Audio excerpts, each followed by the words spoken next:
Hello दोस्तों, टिम्बकटोन studio में एक बार फिर से आप सभी का स्वागत है। मैं हूं उस्मान। जैसे कि मैंने आपसे अपने पिछले वीडियो में कहा था कि हम भारतीय कॉमिक्स के इतिहास और उसके लेखा जोखा पर बात करेंगे। तो दोस्तों, मैं अपना पहला वीडियो लेकर आपके समक्ष प्रस्तुत हूं, जिसमें हम बात करेंगे भारतीय कॉमिक्स को लेकर। भारतीय कॉमिक्स की शुरुआत तकरीबन 1960 से हुई थी। इस तरह से देखा जाए तो भारतीय कॉमिक्स का इतिहास 60 साल पुराना है। हमारे देश में आज भी अपनी कला संस्कृति को सहेज कर रखने का चलन है, फिर वो चाहे किसी भी विषय में क्यों ना हो, चाहे शिल्प कला हो, लोक कला हो या नाट्य कला वगैरह वगैरह। हमारे देश में इनको सहेज कर रखने का, पीढ़ी दर पीढ़ी एक दूसरे तक अपनी कला को पहुंचाने का चलन रहा है।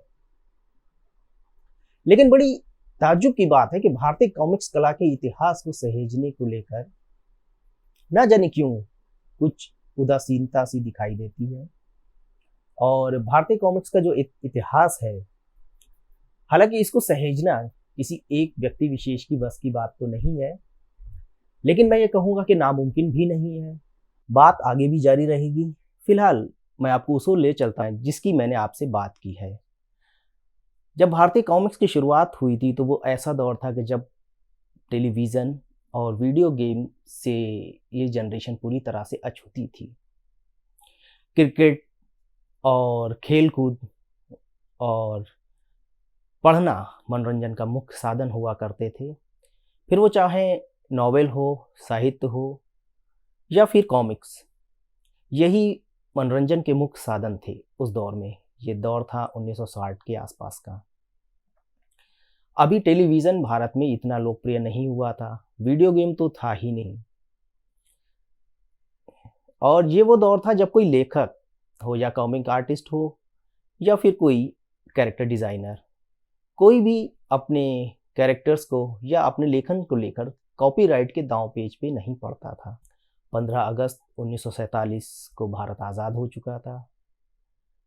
लॉर्ड माउंटबेटन भारत को भारतवासियों को सौंप कर जहाँ से जा चुके थे। बेहद भुखमरी, लाचारी और बेबसी के बावजूद भी इस उजड़े हुए चमन में लोगों के अंदर एक उत्साह था अपने देश के प्रति कुछ कर गुजरने का। ऐसे में ही दो दोस्तों ने कुछ ऐसा करने की सोचा कि जिससे कि भारतीय बच्चों के मन पे जो एक गहरा आघात पहुंचा है, उसको ख़त्म किया जा सके। हम बात करेंगे शुरुआत भारत की पहली पत्रिका चंदा मामा से। चंदा मामा की शुरुआत बी नागी रेड्डी एवं उनके दोस्त चक्रपाणी ने मिलकर की थी। बी नागी रेड्डी और चक्रपाणी तेलुगु सिनेमा के एक सशक्त हस्ताक्षर हैं। जहाँ तक कि मैंने खोजा तो ये जाना कि भारत की सबसे पहली बाल पत्रिका चंदा मामा है, जिसके प्रकाशक और फाउंडर एडिटर मैगजीन के स्वर्गीय बी नागी रेड्डी और उनके सहायक चक्रपाणी रहे हैं। बताते चलने कि ये नाम तेलुगु सिनेमा में किसी पहचान का मोहताज नहीं है। दोनों अपने समय के नायाब डायरेक्टर और प्रोड्यूसर, साथ ही साथ स्क्रिप्ट राइटर रहे हैं। इन दोनों दोस्तों ने मिलकर आज़ाद भारत में बच्चों की पहली पत्रिका चंदा मामा की शुरुआत की।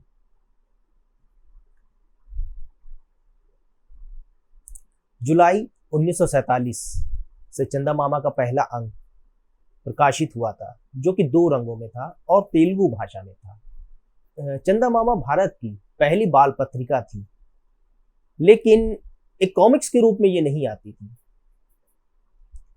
लेकिन पहली बार पत्रिका के 5 सितंबर 1947 के अंक में आज़ादी का ख्वाब नाम से 2 पेज की कॉमिक स्ट्रिप प्रकाशित हुई थी।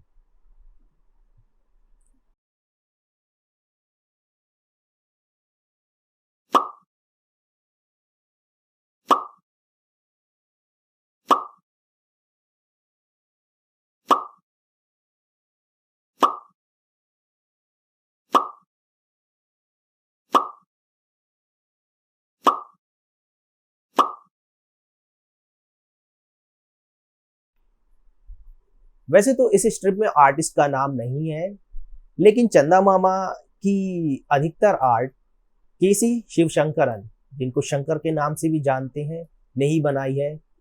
तो मैं उम्मीद करता हूँ ये चित्रकथा आज़ादी का ख्वाब शंकरन ने ही बनाई होगी। इस चित्रकथा में दिखाया गया है कि एक बच्चा किस तरह से आज़ादी के ख्वाब, मतलब आज़ादी की जो हमारा स्ट्रगल रहा है, जो हमारे आज़ादी का संघर्ष रहा है, उसको एक चित्रकथा के रूप में प्रदर्शित किया गया है। हालांकि इसी अंक में एक और भी कॉमिक स्ट्रिप प्रकाशित हुई है, लेकिन ये एक म्यूट स्ट्रिप है, साथ ही साथ इसका कोई शीर्षक भी नहीं है और इसमें कोई भी डायलॉग नहीं है। चंदामामा मैगजीन के 58-59 पेज नंबर पर यह स्ट्रिप प्रकाशित हुई है। लेकिन आज़ादी का ख्वाब जो कॉमिक स्ट्रिप है, मैं इसको आज़ाद भारत की पहली कॉमिक स्ट्रिप मानता हूँ।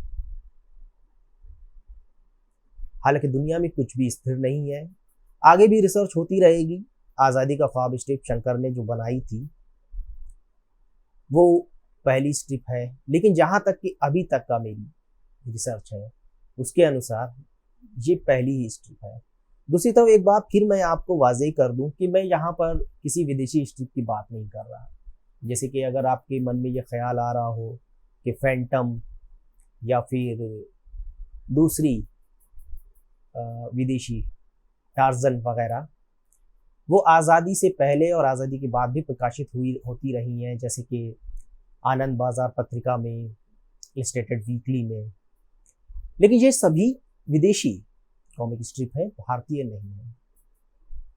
साथ ही साथ सिंगल पैनल स्ट्रिप भी प्रकाशित होती रही हैं, लेकिन वो कॉमिक स्ट्रिप नहीं थी, अधिकतर राजनीतिक स्ट्रिप हुआ करती थी। अगर इससे भी हम कुछ पीछे जाएं तो आज़ादी से पहले 1877 में मुंशी सज्जाद हुसैन ने एक पत्रिका प्रकाशित की थी जिसका नाम था अवध पंच। ये पत्रिका उर्दू और इंग्लिश में प्रकाशित होती थी, लेकिन यहाँ पर भी वही बात है कि इस पत्रिका के अंक जो थे वो राजनीतिक थे और ब्रिटिश साम्राज्य पर एक तीखा व्यंग किया करते थे।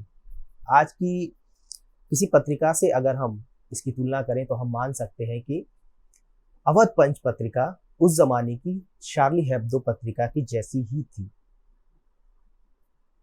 और ये बड़ी रोचक बात है कि इस पत्रिका की इतने साल बीत जाने के बाद भी आप हार्ड कॉपी आसानी से प्राप्त कर सकते हैं। तो ये तो थी आज़ाद भारत में पहली कॉमिक स्ट्रिप के प्रकाशित होने की शुरुआत।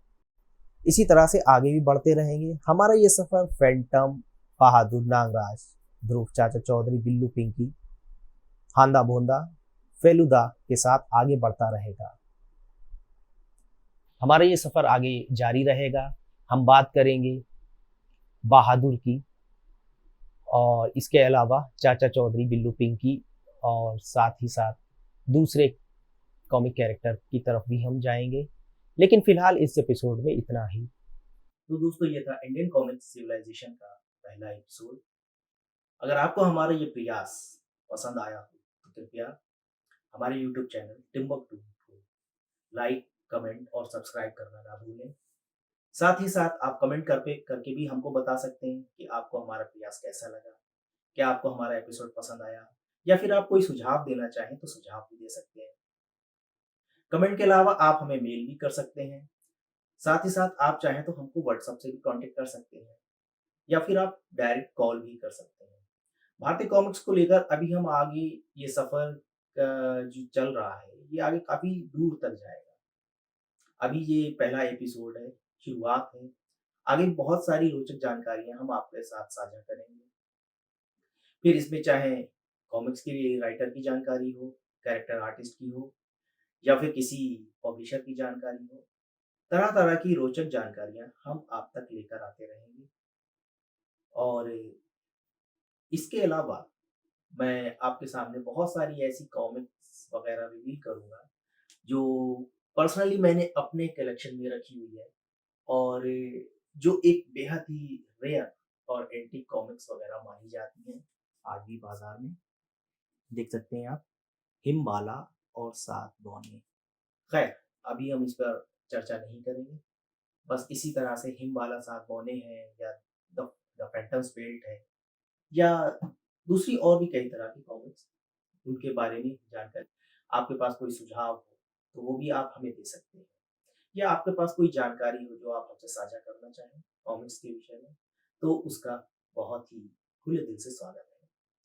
तो फिलहाल अभी रात का बज रहा है, इस वक़्त रात का 4 बजने वाला है और मैं आपसे अब लेता हूँ विदा। Bye bye.